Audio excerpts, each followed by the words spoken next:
तो जो भी है अब इधर ही कर लेते हैं। हाँ जी। अच्छा, आप लोगों की एक तो प्रॉपर्टीज ही नहीं खत्म हो रही, वो मैं थोड़ी सी करवा देती हूँ। आज 2 रह गई थी शायद, बाकी सारी हो गई थी। बीटा 1 बीटा 2 सारी। आप लोगों ने अगर कोई क्वेश्चन पूछना है तो आप लोग पूछ लो। आप लोगों को सारी क्लियर हो गई हैं? एक मिनट, ये यहाँ से देख लो, कुछ पूछना है तो आप लोगों ने। पहली जो है इस पेज से, सेकंड पेज से, कंटिन्यूस डिस्ट्रीब्यूशन टोटल प्रोबेबिलिटी।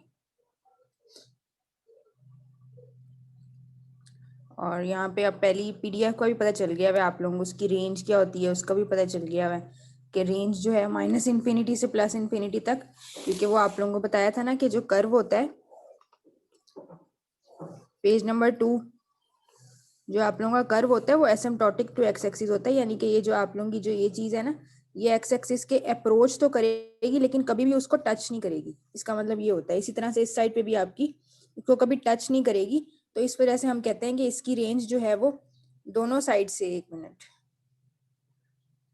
इसकी जो रेंज है वो दोनों साइड से, यानी कि इस साइड से लेफ्ट साइड की वजह से -इन्फिनिटी से +इन्फिनिटी तक इसकी रेंज है कि ये चलता रहता है, यहाँ पे कभी स्टॉप नहीं आता है। तो इस वजह से इसकी रेंज इस तरह से होती है। अब आप लोग कोई कॉन्सेप्चुअल क्वेश्चन आप लोगों ने कुछ पूछना है तो पूछ लो। मैंने आप लोगों को सारा कुछ उसके लिहाज से ही बताया था वैसे तो। और जो एरिया अंडर द कर्व होता है उसको अगर आप प्लस करो तो वो हमेशा 1 होता है। इसकी भी आप लोग देख लो कि इतना एरिया यहाँ तक तो 99.73 हो रहा था ना कवर। यहाँ मैंने आपको कहा था कि मीन होता है, यहाँ पे आपके पास सिग्मा, फर्स्ट सिग्मा की वो होती है। और ये कितना एरिया होता है 68%। अगर 2 सिग्मा को ले जाओ, 2 सिग्मा को इधर राइट साइड पे भी 2 सिग्मा और लेफ्ट साइड पे भी आप 2 सिग्मा को वो करो तो फिर क्या हो जाती है, कितनी परसेंट एरिया होता है 95%। यानी कि इस पूरे एरिया को फिर मिला के 95% बन जाएगा आपका, ठीक है ना। और जो 3 सिग्मा पे आपका एरिया होता है वो कितना एरिया होता है, यानी कि यहाँ तक आपका ये पूरा एरिया, यानी कि यहाँ पे 3 सिग्मा है, 3 सिग्मा को आप वो कर लो तो ये सारा एरिया आपका फिर 99.7 समथिंग % जो है आपका एरिया। तो देखो सिर्फ पीछे 3% रह गया, तो वो कितना रह जाता है आप लोगों का कि इतना एरिया तो कवर अप हो गया ना।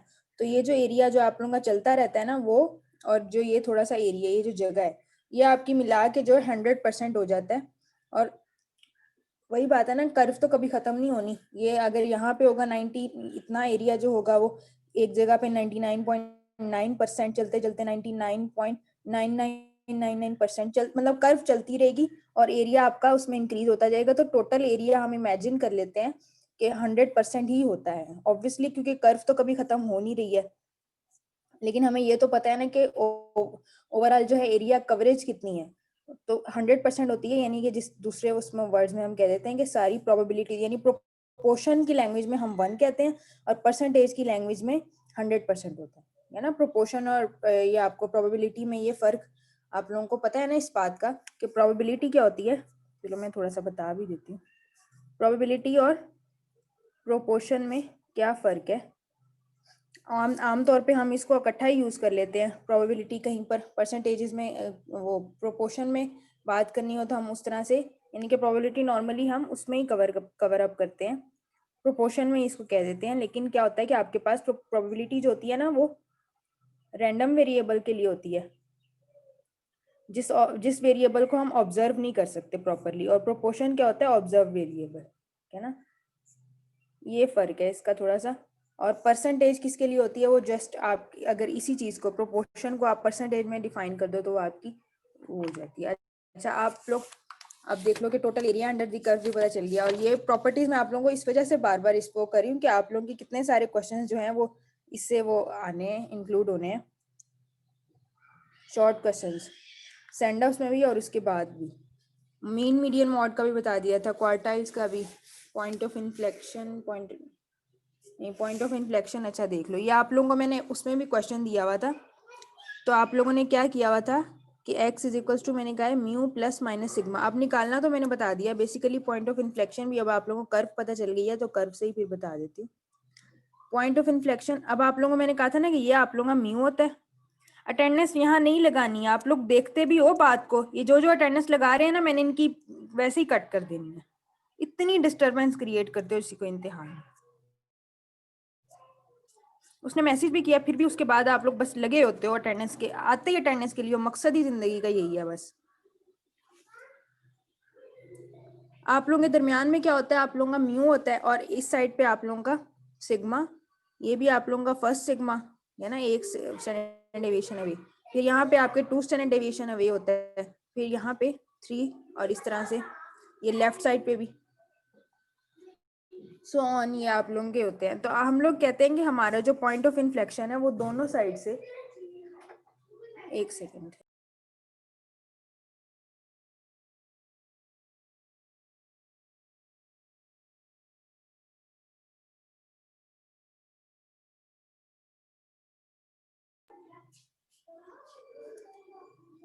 अच्छा तो हम लोग कहते हैं कि जो हमारा पॉइंट ऑफ इन्फ्लेक्शन है वो कहाँ से स्टार्ट होता है, म्यू प्लस माइनस सिग्मा से, यानी कि म्यू प्लस सिग्मा और दूसरा म्यू माइनस सिग्मा। एक सेकेंड चलिए,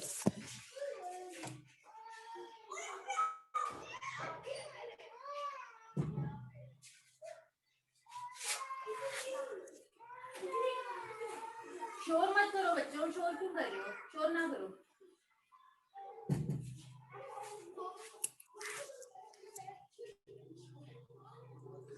अच्छा हमारे यहाँ पे क्या है, point of inflection mu plus sigma और म्यू माइनस सिग्मा। इसका मतलब है यानी कि राइट साइड का म्यू प्लस सिग्मा और लेफ्ट साइड के लिए म्यू माइनस सिग्मा। तो यानी कि ये हमारा ये वाला एरिया, सिग्मा से एक स्टैंडर्ड डेविएशन अवे और एक स्टैंडर्ड डेविएशन अवे। तो हम कहते हैं कि पॉइंट ऑफ इन्फ्लेक्शन बेसिकली जो होता है कि कर्व, जहाँ से कर्व की शेप चेंज होना शुरू हो जाती है। देखो यहाँ से क्या होता है, कर्व डिक्लाइन की उसमें आना शुरू हो जाती है, उसकी शेप चेंज होना शुरू हो जाती है, इस चीज को हम पॉइंट ऑफ इन्फ्लेक्शन कहते हैं। तो इस साइड से भी, तो आप लोगों की जो पॉइंट ऑफ इन्फ्लेक्शन है वो इधर से आप लोगों का फॉल कर रहा होता है, यानी कि एक स्टैंडर्ड डेविएशन अवे। तो इस वजह से हम कहते हैं कि राइट साइड के लिए प्लस सिग्मा, प्लस का वर्ड यूज होता है कि राइट साइड पे आप लोगों का यहाँ से जो है, यानी कि एक स्टैंडर्ड डेविएशन अवे मीन से, वो आपका पॉइंट ऑफ इन्फ्लेक्शन होता है कि जहाँ से कर्व की शेप चेंज होना शुरू हो जाती है ना। यहाँ पे सेम होती है, यहाँ पे देखो डिक्लाइन होना शुरू हो जाती है बिल्कुल। तो ये आपका पॉइंट ऑफ इन्फ्लेक्शन है। नेक्स्ट जो है एसिम्प्टोटिक कर्व, इसका बता दिया है कि कभी भी एक्स एक्सिस को टच नहीं करेगी, उसके ऊपर उसको अप्रोच तो करेगी लेकिन कभी भी प्रॉपरली उसको टच नहीं करेगी। और यहाँ पे आपको रिप्रोडक्टिव प्रॉपर्टी का भी यही है कि अगर दो वेरिएबल्स हैं x1 x2 दोनों नॉर्मल को फॉलो कर रहे हैं, तो इंडिपेंडेंट है और नॉर्मल को फॉलो कर रहे हैं, तो इनका जो सम होगा वो क्या होगा, वो भी नॉर्मल को फॉलो करेगा। यही बात है सिंपल सी। अब आप लोग इसके क्वेश्चंस कर लेना या बता देना मुझे कि कोई क्वेश्चंस करने हो, वापस आ जाओ उसने उस चैप्टर पे।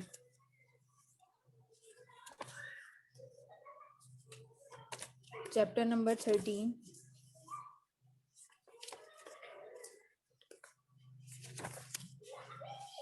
अच्छा जी, कितना कर लिया था चैप्टर नंबर 13?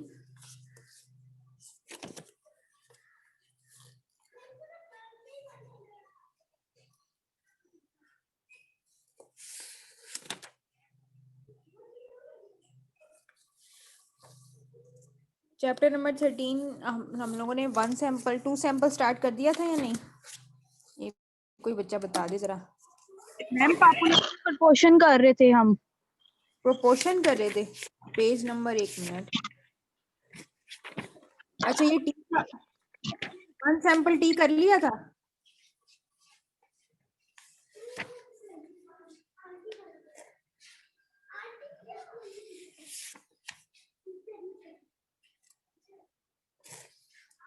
हाँ जी, 1 सैंपल टी कर लिया था?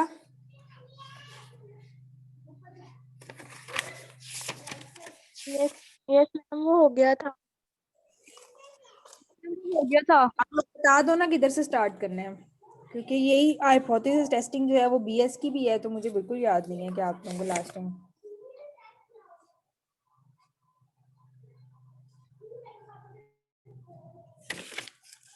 अच्छा चलो प्रोपोर्शन। क्वेश्चंस करवा दें। हाँ जी, एक्सरसाइज के क्वेश्चंस करवा दें, आपने एग्जांपल्स करवा दी थी। प्रोपोर्शन वाले की, चलो फिर एक्सरसाइज पे आ जाओ। मिस ये 13.3 का एक क्वेश्चन है, ये करवा दें। क्वेश्चन नंबर 5 का पार्ट बी है।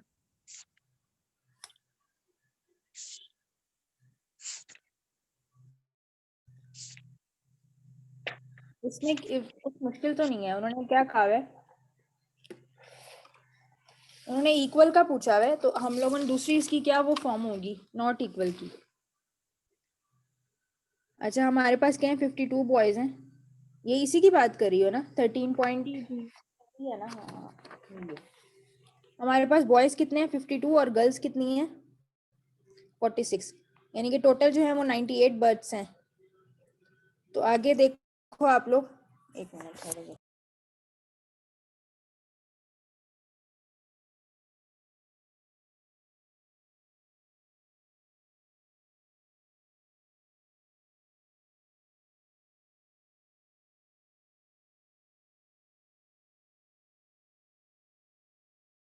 ਉਹਨੇ ਇੱਕ ਨਵਾਂ ਬੰਦਾ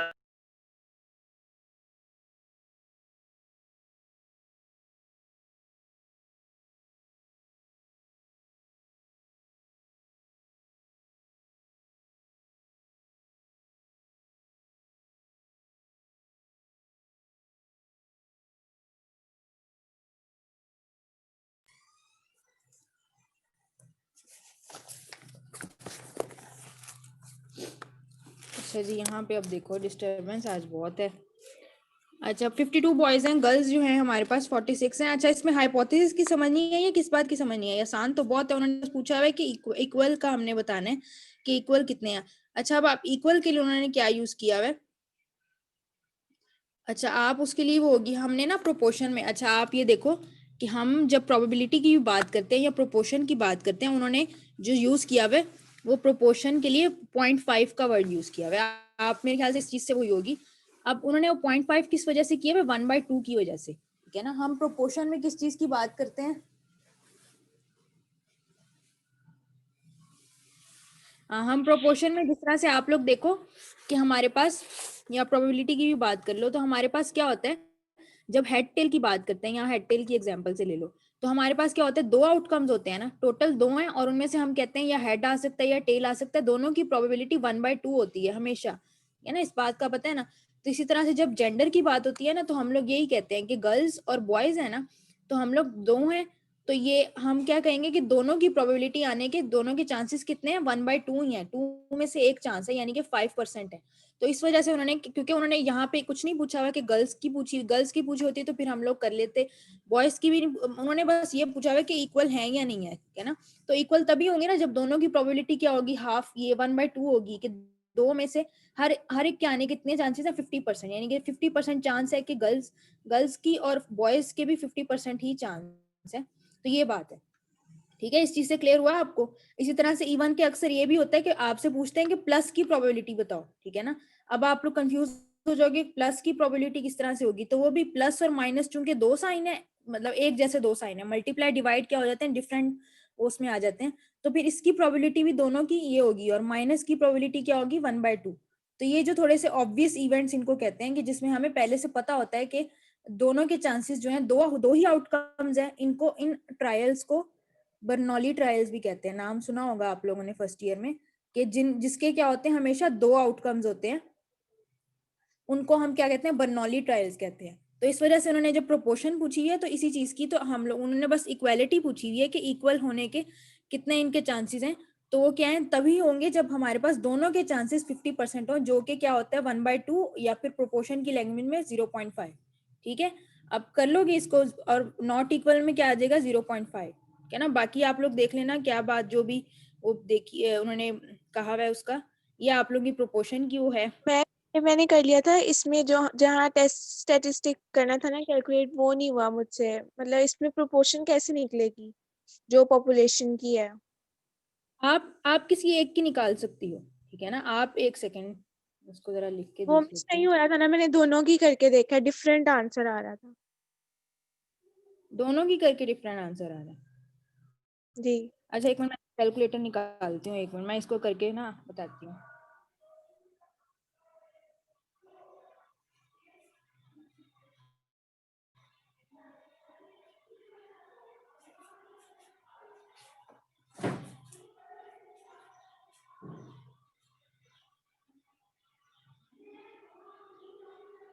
अस्सलाम वालेकुम मैम।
अच्छा ठहरो जरा, आप लोगों के पास एक मिनट मैं यहाँ पे लिख लूँ।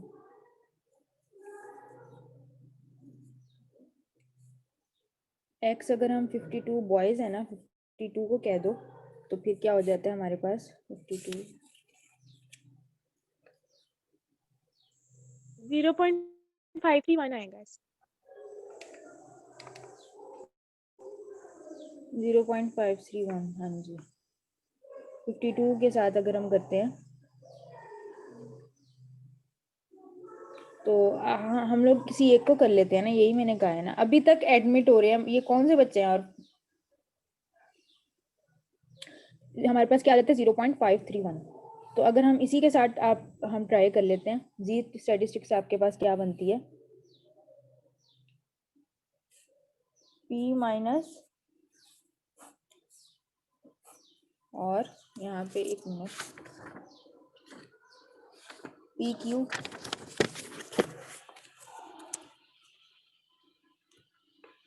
या फिर पाए, सॉरी यहाँ पे आप लोगों के पाए से शो होता है। तो अगर हम लोग यहाँ पे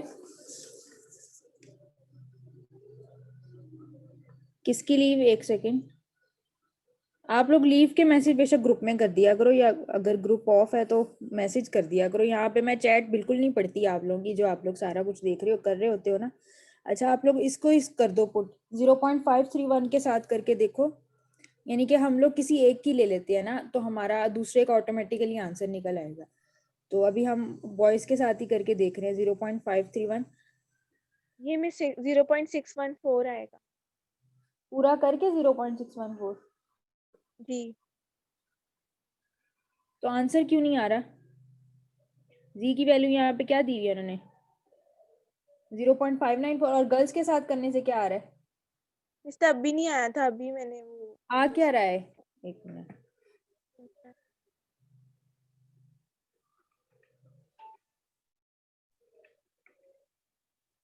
498 है।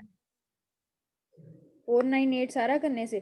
तो आप फिर ऐसा करो, इसको मतलब कि ऐसे ही रहने दो, जरूरी नहीं है कि बुक से मैच करे, आप इसके साथ ही कर लो, क्योंकि कॉन्सेप्ट के मुताबिक तो यही है कि आप या तो गर्ल्स का वैसे बॉयज़ का कर सकते हैं, क्योंकि बॉयज़ हमारे पास ज़्यादा हैं, 52 बॉयज़ हैं, तो हम लोगों ने यही बात वो करनी है, तो इसको आप इसी तरह से ही कर लो, इसी तरह रहने दो 0.614 के साथ ही रहने दो इसको, या ना मैं फिर भी कंफर्म कर लूँगी, मिस से पूछ लूँगी इस बात का कि आंसर नहीं मैच हो रहा इस बात का, लेकिन वैसे मेरे जहन में तो यही चीज है कि हम लोगों के पास बॉयज ज्यादा हैं तो बॉयज को ले लो, वैसे किसी एक का भी ले सकते हैं। तो इस तरह के क्वेश्चंस में मेन जो है वो हाइपोथेसिस होती है, वो आप लोगों को समझ आ गई है। तो आप 0.614 के साथ ही कर लो, बॉयज की यही आई है ना प्रोबेबिलिटी, तो इसके साथ ही कर लो। और हम लोगों का मेन फोकस, मेन देखो कि आपकी रिजेक्ट हो रही है हाइपोथेसिस के नहीं हो रही। 1.96 आता है जी। तो हमारी ये सेटिस्फाई नहीं होती कंडीशन 1.96 से, यानी कि लेस आता है, तो हम कह देंगे डू नॉट रिजेक्ट। तो आंसर उस चीज़ का तो सही आ रहा है, ठीक है ना, कि हमारे पास रिजेक्ट नहीं हो रहा। तो आप बस आंसर को ऐसे ही रहने दो। तो फिर भी ना मैं ये चीज़ कंफर्म कर लेती हूँ कि ये 594 किस तरह से आया है, लेकिन ये ऐसा आना तो नहीं चाहिए। चलो बाहर, ठीक, आप कोई और क्वेश्चन करवा दें। हाँ स्टार्ट से ही कुछ ना कुछ कर लेते हैं।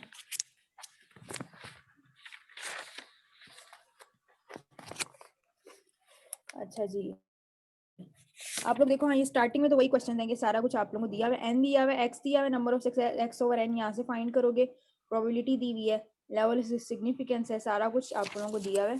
खुद से आप लोगों ने ये वाले क्वेश्चन आप लोग खुद से कर लेना। और मैंने आप लोगों को कहा था कि मुझे आप लोगों ने करके दिखाया करने हैं क्वेश्चंस, रैंडमली कोई से क्वेश्चंस आप लोग पिक कर लो, या फिर आज मैं जो है ना आप लोगों को दे दूंगी कि आप लोगों ने इतने क्वेश्चन से इतने क्वेश्चंस तक करके लाने हैं। और सब बच्चों ने ग्रुप में ही मैसेज कर देना, अलग से मैसेज ना करना, ऑन कर दूंगी मैं प्राइवेसी। आप लोगों ने सबने अपने अपने क्वेश्चंस जो आप लोगों को आज मैं दूंगी आप लोगों ने दिखाने हैं। आप लोग करते हो नहीं काम, पता नहीं यहाँ पे सुनते भी हो, वैसे पता नहीं कि क्या करते हो, कुछ पता नहीं चलता ऑनलाइन में। तो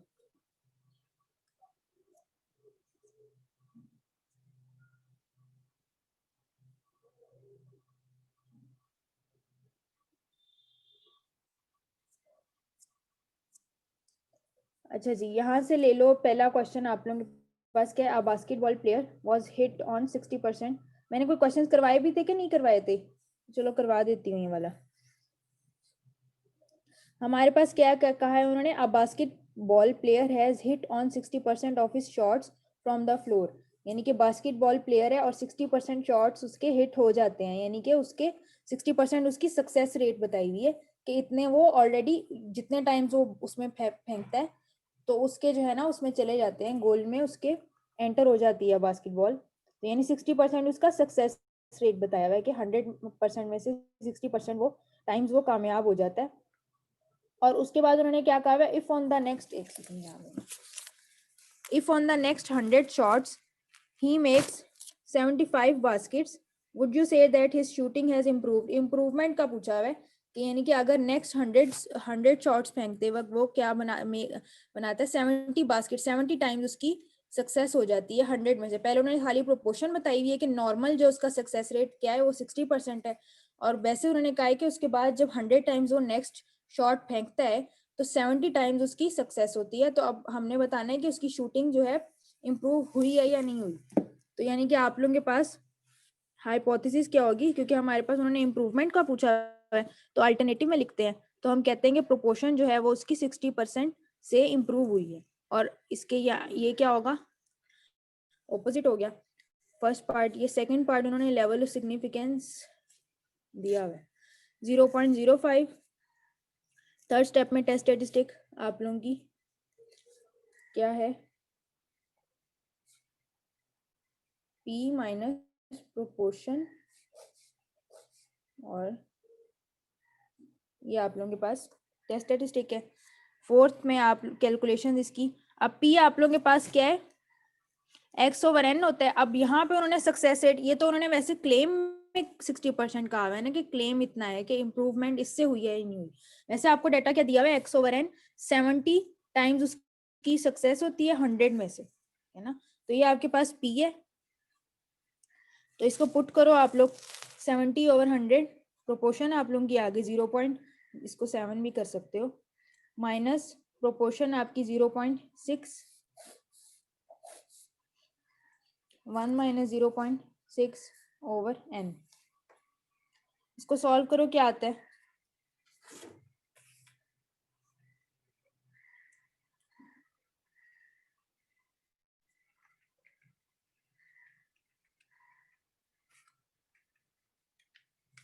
0.7 माइनस 0.6 0.1 और नीचे वाला सारा पार्ट सॉल्व करो। 1 माइनस 0.6 0.4 और 0.6 से इसको मल्टीप्लाई करो।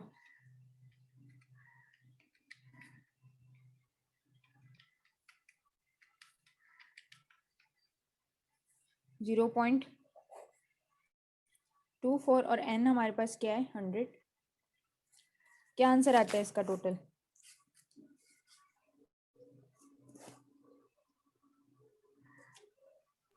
मैम ये दो बच्चों के अलावा 3 बच्चों का तो नेट ही खैर से इशू कर रहा है मुझे लग रहा है।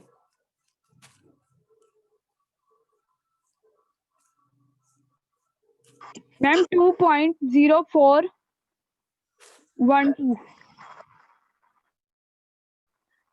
बस 2 तक या 3 तक कर लिया करो। 2.041 राउंड ऑफ करना हो तो राउंड ऑफ भी कर सकते हो आप लोग, इतना इनफ है। उसके बाद आप लोग नेक्स्ट स्टेप में क्या होगा, 4th स्टेप में इसका क्रिटिकल रीजन। अच्छा मैंने आप लोगों को कहा था कि प्रोपोर्शन जो है वो टोटली जी को ही फॉलो करता है। जो जी के रूल्स बताए थे वही आप लोगों के इधर होंगे, क्योंकि सिर्फ और सिर्फ फर्क जो है ना वो इसमें आता है कि उसमें खाली एक्स बार होता है और इसमें हमारे पास प्रोपोर्शन होता है, यही डिफरेंस है। बाकी वो नॉर्मल डिस्ट्रीब्यूशन को ही फॉलो करता है, तो इसी वजह से उसका जी स्टेटिस्टिक ही लेंगे। तो क्रिटिकल रीजन भी क्या होगा, वही वाला होगा। यहाँ पे ग्रेटर का साइन है तो आपके पास क्रिटिकल रीजन क्या होगा, जी ग्रेटर देन जी 1 माइनस अल्फा, क्या ना। यहाँ पे हमारे पास वैल्यू क्या है 2.041 ग्रेटर देन 1 माइनस 0.05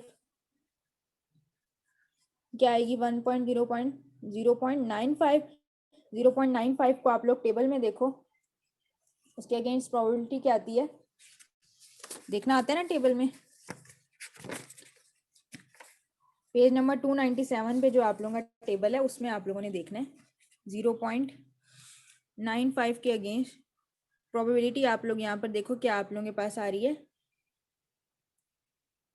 ये 1.645, ठीक है ना। तो हम लोग इसको लिख लेंगे 1 और 2.041। तो हमने बताना है ये 5th स्टेप था।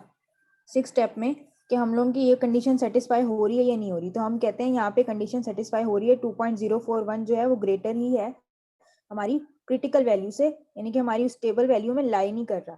तो इसका मैं थोड़ा सा आप लोगों को कर्व बता देती हूँ आज। तो हम लोग क्या कहेंगे, रिजेक्ट एच नॉट, क्योंकि ये रिजेक्शन कंडीशन जो है वो सेटिस्फाई हो रही है, ठीक है ना। आप लोगों का ये कर्व से थोड़ा सा देख लो कि जो हम लोग ये रिजेक्ट करते हैं ना वो किस वजह से होता है। ये नॉर्मल का कर्व पहले आप लोगों को बता दिया, दरमियान में मीन होता है सारा वो।